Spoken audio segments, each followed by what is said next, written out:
Lo que voy a hablar hoy día no es de el Valparaíso que probablemente ustedes palpan mucho más diariamente, sino de lo que fue Valparaíso durante el siglo XIX y cuáles fueron como las bases fundantes de Valparaíso y que probablemente han sido olvidadas no solo por los habitantes de Valparaíso, sino que por los chilenos en general.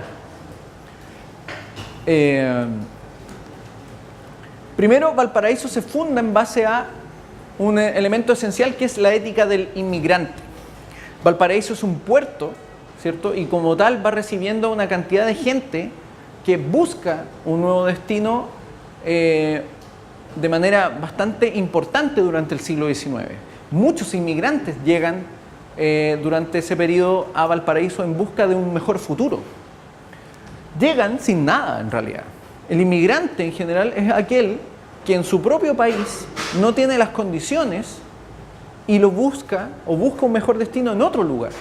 En general el que emigra es aquel que no tiene nada que perder y por eso emigra. Y entonces Valparaíso se constituye a partir de familias que buscan eso en un nuevo continente que en este caso es América y que buscan hacerse un futuro en ese país. Y Valparaíso lo recibe como ese espacio. Más que Santiago, incluso porque obviamente en esa época viajar a Santiago implicaba un costo bastante alto en términos de tiempo y de recursos. Por lo tanto, Valparaíso es una fuente de recepción del inmigrante. Y probablemente estos inmigrantes que vemos acá solamente tenían esas maletas como su único capital. Pero sin embargo, y esto es importante y algunos lo mencionaron cuando trataban de explicar el nombre de sus equipos, ese no es el único capital que tienen las personas. Jamás ha sido ese el único capital, ¿cierto? Hay un capital que es muy importante, que es la ética. Y el inmigrante, en general, tiene un capital muy importante, que es la ética del trabajo. Fíjense, y aquí un poco lo que se preguntaba al final de la primera charla que di, es que en realidad, en la época en que Valparaíso empieza a tener una actividad comercial bastante importante, el Estado no tenía mucha presencia en realidad. Es más, llamémoslos planificadores o los políticos, nunca visualizaron que Valparaíso iba a ser una ciudad que recepcionara tanta gente, tanto flujo de personas. Y obviamente todos sabemos que un flujo enorme de personas también genera no solo muchas cosas virtuosas, sino también muchos problemas. Sin embargo, en Valparaíso, este flujo de inmigrantes, este flujo de gente, no esperó a que el Estado resolviera los problemas. Lo que hicieron los inmigrantes fue, por ejemplo, fundar estas sociedades de socorro mutuo, que son asociaciones, ¿cierto?, de artesanos, obreros o trabajadores que se organizan para resolver sus propios problemas, para ayudarse mutuamente. El mutualismo, que es llamémoslo así, una serie de principios que, entre otras cosas, reivindican el trabajo de los obreros. Lo que promueve es que son los obreros los que tienen que ayudarse entre ellos cuando tienen problemas, no el Estado. Al comunismo, ¿cierto?, y al socialismo estatista no le gusta el mutualismo, porque el mutualismo rompe con la dependencia del trabajador con respecto al Estado, con respecto al gobernante. ¿Y qué ocurre en Valparaíso entonces? Como el Estado era más bien precario, era limitado, entonces las personas se organizan para ayudarse. Y las sociedades de socorro mutuo proliferan en el puerto, no solo ayudando a los obreros, sino también, por ejemplo, ayudando a una enorme cantidad de niños que, por a veces motivo, no tenían padres o no tenían lugares donde vivir. Y se fundan entonces sociedades protectoras de la infancia, ¿cierto? Y otras entidades que van ayudando a las personas en esa lógica. En esta foto vemos el almacén de un inmigrante que tiene un negocio de pasta que se llama Carosi. Y él parte con un almacén. Es decir, un tipo que llega sin nada, empieza a o con un pequeño capital, empieza a desarrollar su negocio y prospera. Esa es la ética del inmigrante, esa es la ética del trabajo, esa es la ética de la libertad. Que tú tengas la chance de, con tu esfuerzo, con tu creatividad, poder prosperar y buscar mejores formas de satisfacer tus necesidades, satisfaciendo las necesidades del otro también. Fíjense esto, que la foto es muy antigua, entonces se ve un poco extraña, pero estos son los primeros, la primera construcción de alcantarillado que no ocurre en Santiago, sino que ocurre en Valparaíso. En términos estrictos, Valparaíso y Santiago eran sideralmente distintos, porque como en Valparaíso había más libertad, había más flujo de gente, había más ideas circulando, entonces había más innovación. Santiago era una ciudad totalmente apagada en términos generales, muy poco innovadora, muy cerrada en su lógica de interacción, y por lo tanto no había mucha innovación. Valparaíso se ve en la obligación finalmente de innovar constantemente, de resolver asuntos y de generar mejoras en muchos aspectos.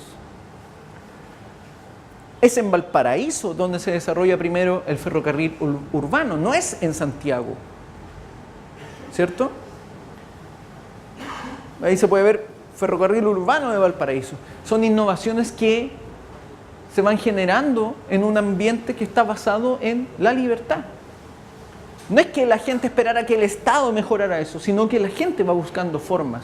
Hay gente que dice, bueno, aquí hay una necesidad, hagamos una inversión, se hace una inversión. Pero fíjense que esto, donde la presencia del Estado es más bien ausente, y esta sociedad de Valparaíso no entra en una debacle, sino que al contrario se desarrolla de manera más bien espontánea, lo que hace es propiciar el desarrollo de una sociedad civil bastante fuerte durante el siglo XIX. Y la mejor expresión de esa sociedad civil bastante fuerte es el surgimiento de los bomberos. Los bomberos es la mejor expresión, aún existente, de que la sociedad civil es mucho más eficiente en resolver problemas, en afrontar problemas, que la burocracia del Estado. Estaticemos mañana bomberos y veamos cuán eficientes van a ser para apagar incendios. O veamos cuánto dinero se va a desperdiciar en supuestamente financiar a los cuerpos de bomberos del Estado, en financiar campañas políticas. Si el ejemplo es visible hoy día, por ejemplo, cuando pensamos cómo el Estado se hace cargo de los niños del Sename. Algunos dicen, no, pero es que el sistema está externalizado. Sí, pero las contrataciones, las licitaciones las hace el Estado. Son burócratas los que eligen malas entidades que cuidan mal a los niños. Pero fíjense entonces, la sociedad civil se organiza para enfrentar un flagelo, que es el flagelo de los incendios que afectan a Valparaíso. Y lo ha hecho constantemente, ¿cierto? Está esta sociedad de socorro mutuo, ¿cierto? Donde se ve que hay una variedad de personas acá. La foto al parecer demoró un poco porque están bastante tiesos demoraba, antes las fotos no eran tan rápidas como hoy día. Fíjense, esta es una foto de la sociedad de instrucción primaria que se empieza a desarrollar en Valparaíso. En Valparaíso ocurre un fenómeno que es bien interesante, porque son los protestantes, por ejemplo, los que fundan las primeras escuelas de mujeres. Aun cuando los sectores ultramontanos católicos se oponían férreamente a eso porque consideran que la mujer no debía acceder a instrucción. Pero los sectores protestantes en Valparaíso sí promueven eso como un elemento que consideran necesario para impulsar el desarrollo de las personas.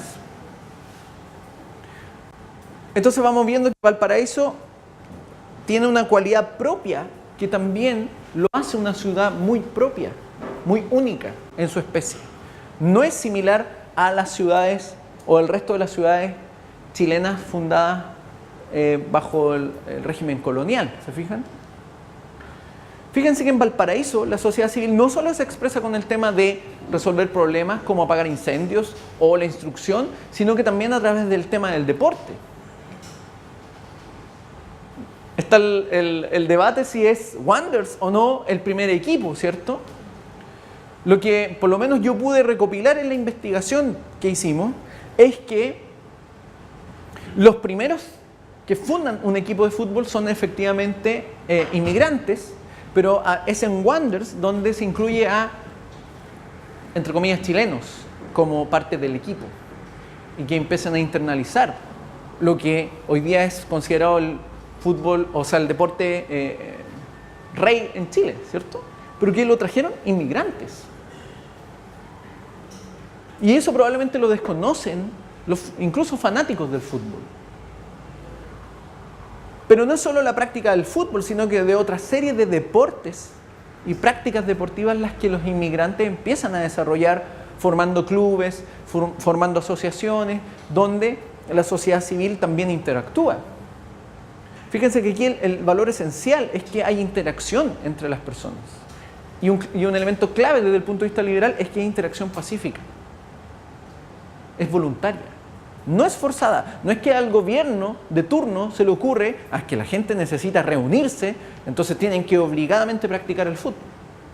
No, es que la gente tiene que apagar incendios, entonces obliguémosla a ser bombero. No, todo esto tiene detrás un principio clave desde el punto de vista liberal, que es la voluntariedad.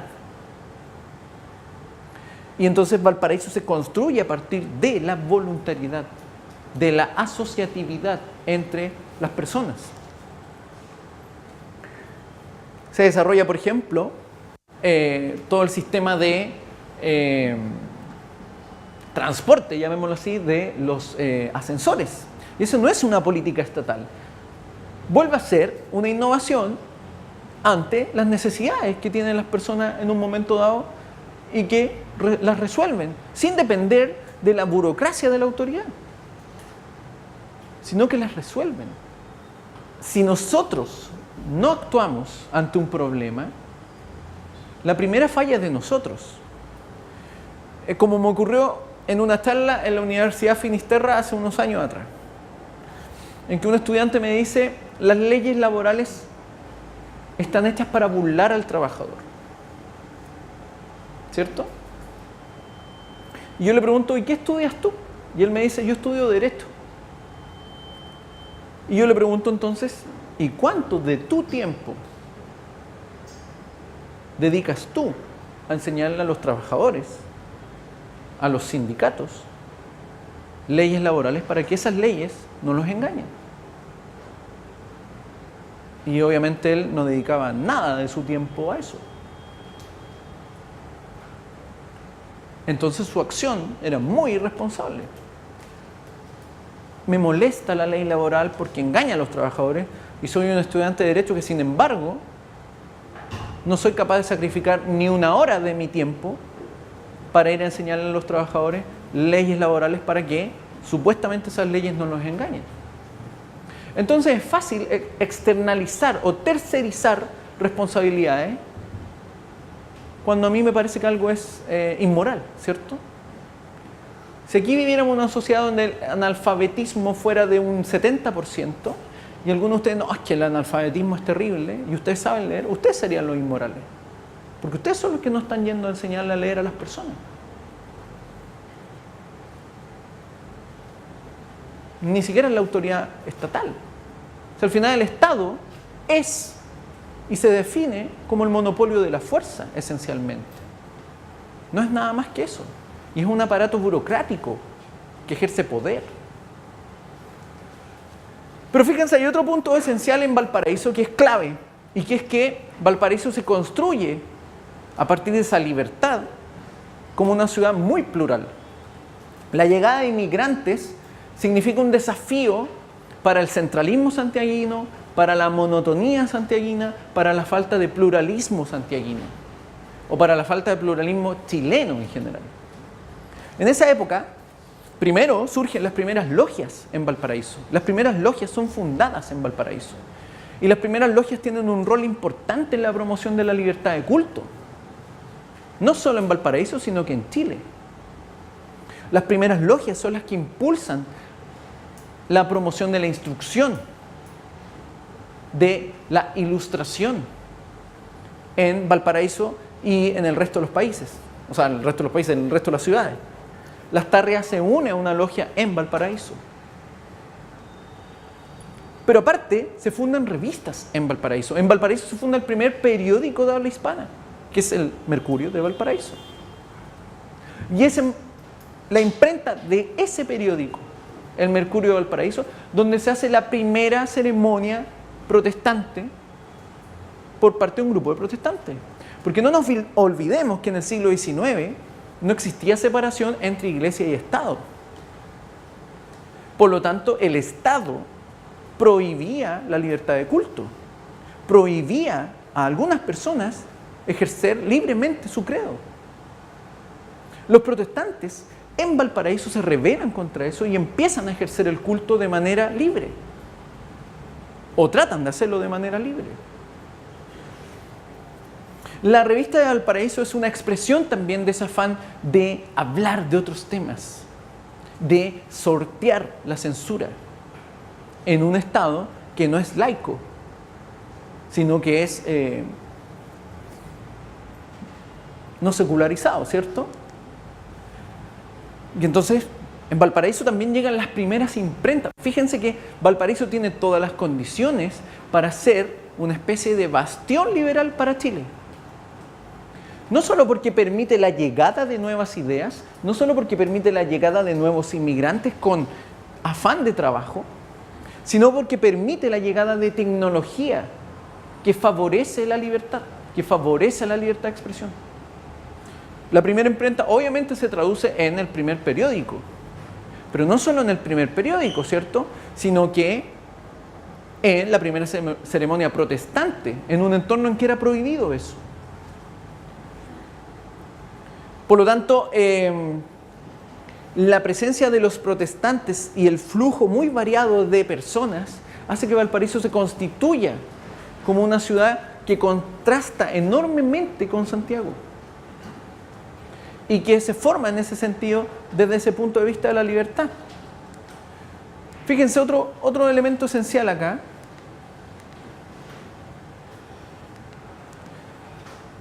En la lógica de las escuelas, y que ahí ahora me acordé, cuando se discute el tema de la libertad educativa, son los liberales los que promueven la libertad educativa, no los conservadores. Porque en un entorno donde no hay separación entre iglesia y Estado, la educación era monopolio de la iglesia. Como los protestantes querían fundar sus escuelas para promover su credo, hay mucha oposición desde el Estado no secularizado con respecto a eso. Está prohibido fundar escuelas. Lo que dicen los liberales es que el protestante sí tiene la libertad y el derecho a fundar su escuela, y que el Estado no puede prohibirle a la persona fundar su escuela ni hacer su propia enseñanza. Lo que ocurre posteriormente, y esa es la confusión, es que luego los conservadores, cuando los liberales comienzan a propiciar instrucción estatal y comienza el proceso de secularización, entonces los conservadores dicen y reivindican la libertad educativa para mantener su autonomía en sus escuelas. Pero lo que ocurre en realidad es que los protestantes son los que propician la libertad de educación, porque propician la libertad de culto. Las primeras escuelas protestantes se hacen en donde se realizaban las primeras ceremonias religiosas protestantes. Y ellos reivindican eso. Por lo tanto, hay una relación. Fíjense aquí cómo desde Valparaíso se va desarrollando lo que es posteriormente el proceso de leyes laicas, el proceso de separación iglesia y Estado, y que finalmente termina fundando las bases de una república liberal, donde la libertad de culto está garantizada no solo para católicos, sino también para protestantes. Fíjense que en la discusión, por ejemplo, de los cementerios, en el proceso de desarrollo de las leyes laicas, ¿qué ocurría? Por ejemplo, si tú no eras católico, no tenías acceso a un cementerio. No había separación de iglesia y Estado, por lo tanto la iglesia controlaba los cementerios. Por lo tanto, si no profesabas la religión católica o habías incurrido en alguna cosa que contraviniera eso, no tenías acceso al cementerio. ¿Por qué empiezan los primeros reclamos? Por ejemplo, llamémoslo terrateniente de la época, uno de sus hijos se suicida y entonces la Iglesia Católica le niega el entierro porque había cometido suicidio. Ocurre una serie de presiones hasta que se le autoriza a esta persona enterrar a su hijo en su terreno, en su fundo. Y entonces el desarrollo de la discusión con respecto a los cementerios es muy decidora de cómo la posición, en este caso de los protestantes, va propiciando también mayores libertades en las discusiones políticas. ¿Qué ocurre después? Algunos liberales plantean que los cementerios tienen que ser estatizados, pero otros liberales, como José Francisco Vergara, ¿cierto?, plantea que en realidad lo que tiene que haber es libertad para que la gente funde sus propios cementerios, no que el Estado haga cementerios. ¿Se fijan? Por lo tanto, todo este proceso de cambio es muy fuertemente propiciado desde Valparaíso. Es Valparaíso, entonces, un eje central del proceso de liberalización, llamémoslo así, de Chile, del transcurso de Chile, de una sociedad que arrastraba lastres coloniales a una sociedad liberal como tal en el siglo XIX, que no solo se ve reflejado en su propia prosperidad, porque Valparaíso fue mucho más próspero que Santiago en ese siglo, sino que fue mucho más avanzado en ese siglo. Valparaíso no solo tenía vida nocturna en ese siglo, no solo tenía cafés en ese siglo, sino que tenía una actividad cultural mucho más rica que Santiago en ese siglo.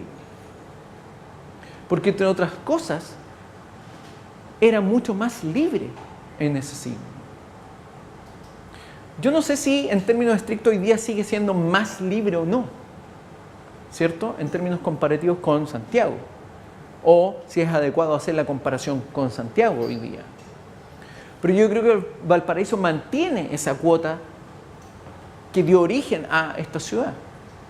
Mucho más, siempre ha sido mucho más, entre comillas, rebelde a también el centralismo santiaguino. ¿Se fijan? Fíjense, otra cosa. Esta institución, que es surgida en Valparaíso, luego se extiende a todo el país.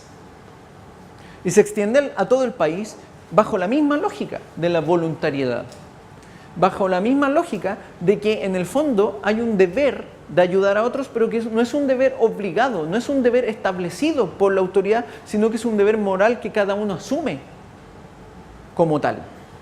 A nadie lo obligan a ser bombero.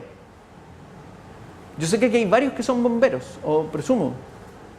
¿No? ¿No hay ninguno que sea bombero? No, hoy día no vinieron los bomberos. Hoy día no vinieron los bomberos. No vinieron los bomberos.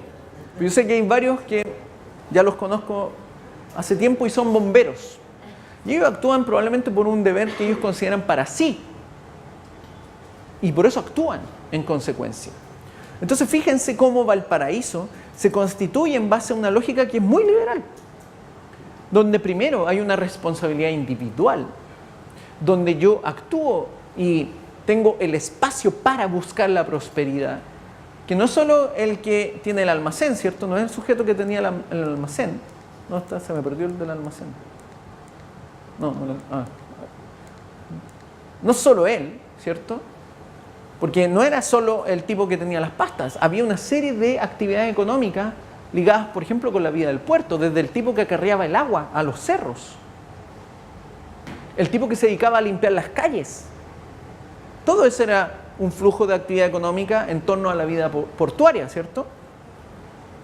Y que es la ética del trabajo. O sea, Valparaíso se funda con la ética del trabajo, sino que se funda con el tema del respeto al otro, de la tolerancia al otro. Y es una tolerancia que no es necesariamente que, es que vamos a ser tolerantes, sino que se va constituyendo porque estamos obligados a ser tolerantes. Porque como hay tanto flujo de personas distintas, entonces estamos obligados a convivir de esa forma. Pero fíjense que no es solo la obligación de convivir con el otro, sino la obligación, llamémoslo obligación, de cooperar con el otro. Las bombas, primero, se fundan en base a lo que... ¿cuál es tu nombre, perdón? Diego. Lo que Diego decía, en base a las colonias. Las colonias forman primero sus bombas. Pero esas bombas no atienden solo a los miembros de la colonia. Fíjense que esto es muy importante, porque si bien las colonias fundan sus cuerpos de bomberos mediante una necesidad, fíjense que aquí está la clave de una lógica que es muy importante en la asociatividad. Los tipos se asocian entre ellos porque obviamente como miembros de una colonia tienen muchas más cosas en común que con respecto a un miembro de otra colonia. Pero estas bombas de bomberos, valga la redundancia, de colonias, no solo atienden a los miembros de las colonias, sino que atienden a otros sujetos.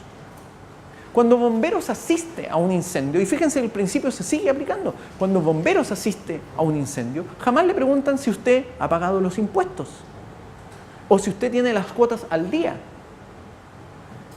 No lo hacen. Actúan simplemente. Entonces es errado, absolutamente errado, y este es el mejor ejemplo de eso, presumir que si el Estado no nos obliga o si la autoridad no ha determinado eso, las personas no actúan moralmente. Porque eso es actuar moralmente. Y no es decir, es que usted habla alemán o habla inglés o habla polaco o lo que sea, usted es miembro de la colonia. No, ellos actuaban simplemente, porque también había, fíjense, una noción de lo que podemos llamar una especie de bien común. Si la cuadra de la siguiente cuadra se empieza a incendiar, es probable que mi cuadra también se incendie. ¿Se fijan? Eso es lo que va constituyendo a Valparaíso como una ciudad totalmente distinta. Y hay una interacción que es muy fuerte. Y fíjense, eso está relacionado primero con la lógica de la sociedad civil. Valparaíso tiene una sociedad civil mucho más rica que el resto de las ciudades chilenas en el siglo XIX. Santiago era una ciudad totalmente estamental, total y absolutamente estamental. Su sociedad civil era 1000 veces más débil que la sociedad civil de Valparaíso. Lo que se dice es que cuando se funda, por ejemplo, el Sporting, ¿cierto?, las carreras de caballo, todo el pueblo asistía a ver las carreras de caballo. Todos asistían a ver, todos participaban de eso porque era casi como una especie de fiesta. Y todos estaban ahí. Hay una lógica de interacción. Y es una lógica de interacción que se da en libertad. No se da obligada. No es como el gobierno que dice, mézclense. Vayan a los colegios obligados para que se mezclen. Porque eso no es interacción. Eso no es asociatividad. Acá sí se da eso. Y eso está relacionado con este concepto de pluralismo. Pero el pluralismo no se promueve por decreto. No se promueve con leyes que obliguen a tolerar a los otros. Se promueven cuando hay libertad. Y Valparaíso entonces se constituye bajo ese criterio. Valparaíso entonces nosotros podemos decir claramente que era un puerto de libertad. La discusión puede ser ahora, ¿cuándo va perdiendo esa energía? ¿Cierto? Algunos dicen, no, es que cuando se constituye el Canal de Panamá. Pero al menos mantiene, o la pregunta es si mantiene esa raíz como puerto de libertad. Ustedes son de acá, ustedes probablemente saben mucho mejor si eso es así o no. Pero fíjense, hay un detalle. La lógica de esta asociatividad se vio muy bien expresada cuando fue el último gran incendio acá. Y toda la gente asistió a ayudar.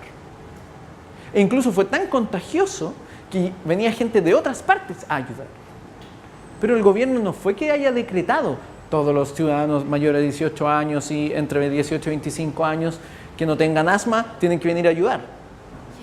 ¿Se fijan? No fue algo de decreto. De hecho, el gobierno lo único que tuvo que hacer fue como decir, por favor, no vengan a ayudar tanto, porque había mucha gente, ¿cierto? Pero esa lógica se replica.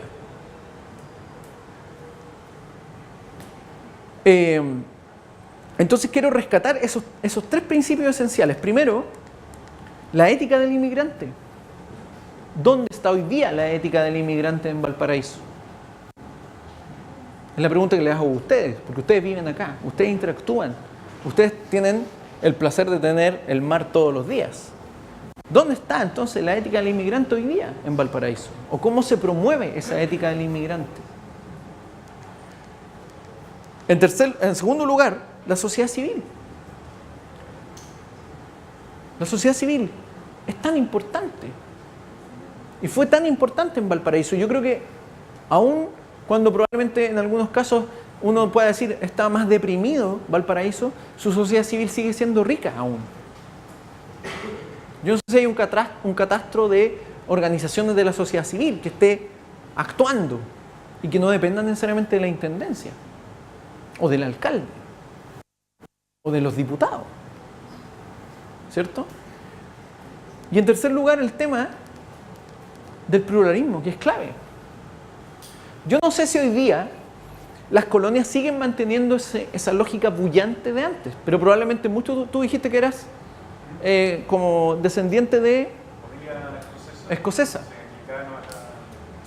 ¿Quién más tiene alguna ascendencia o tiene alguna o es protestante, por ejemplo?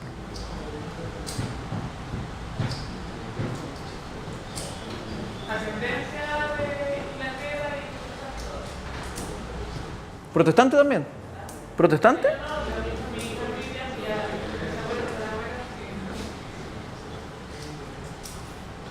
Ustedes también es protestante, yo lo sé.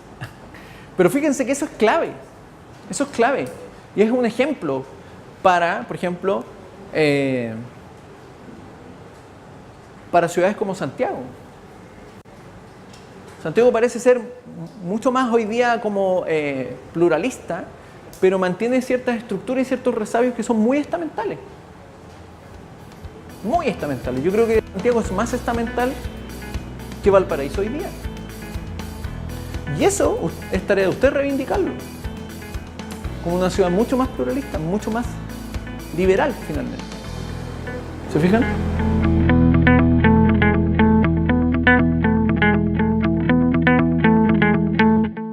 Algunos lo mencionaron cuando trataban de explicar el nombre de sus equipos. Ese no es el único capital que tienen las personas. Jamás ha sido ese el único capital, ¿cierto?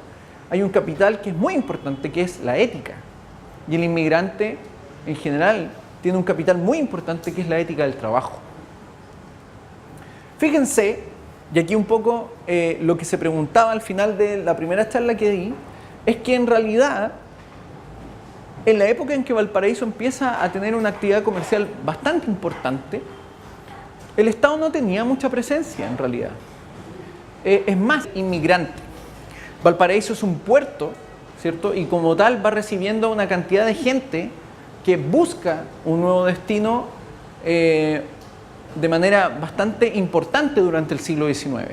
Muchos inmigrantes llegan durante ese periodo a Valparaíso en busca de un mejor futuro. Llegan sin nada en realidad. El inmigrante en general es aquel que en su propio país no tiene las condiciones y lo busca o busca un mejor destino en otro lugar. En general el que emigra es aquel que no tiene nada que perder y por eso emigra. Y entonces Valparaíso se constituye.